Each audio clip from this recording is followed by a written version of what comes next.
very patiently at the back of our tent today. Her name is Imperious. She is a hybrid species of eagle. That means that she is a cross between two different breeds. She is half golden eagle and half Russian steppe eagle. And I'll let my husband explain why we do that a little bit later on. But as you can see, as an eagle, the golden eagle being the most famous one, but even larger than that is the white-tailed sea eagle. In the Middle Ages, they were known as the ern and the great ern. And in fact, if you go to the Scottish Highlands today, that is still what locals call them.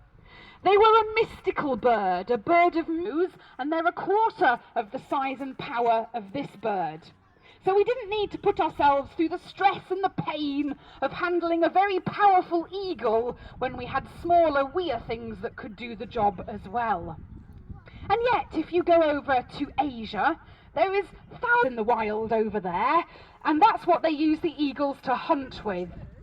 We have no wolves in England. We've had no wolves since the early Middle Ages, and that further made the eagle redundant. In fact, this poor bird and this big, powerful beastie fell into that category. Oh, she's being pretty swift today on that breeze, isn't she? Now, unfortunately, very few people in the Middle Ages travel. We know that people didn't know what eagles looked like, because if you look at pictures of them in illuminated manuscripts, they show them of different colours and sizes and tent.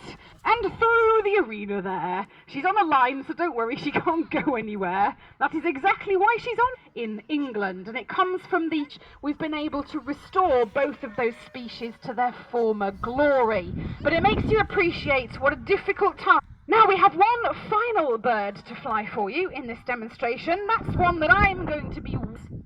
It is a member of the falcon family, and it's known as the lanner falcon, spelt L-A-N-N-E-R.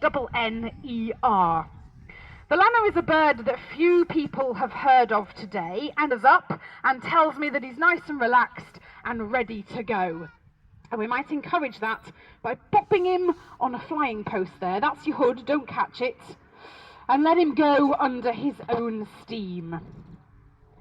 Now this is a bird that was sadly often described as a poor man's peregrine, only because a peregrine would cost you the equivalent of about £25,000 today, and that was a pretty big sum of money.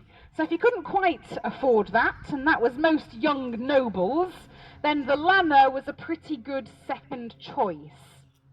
The lanner is slightly lighter in frame, which is why during the winter your lanner was pretty much grounded.